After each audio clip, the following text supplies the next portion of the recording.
கவிதை என்பது புத்தகமல்ல, பெண்கள் தான் சகியே. பெண்கள் யாவரும் கவிதைகள் அல்ல, நீ மட்டும் சகியே.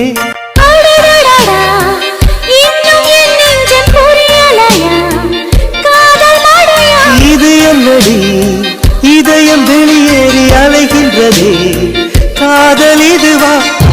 எப்படி சொல்வேன் புரியும்படி ஆளை விடுடா. மன்னிச்சுக்கடி காதல் செய்வேன் கட்டளைப்படி. காதல் செய்வது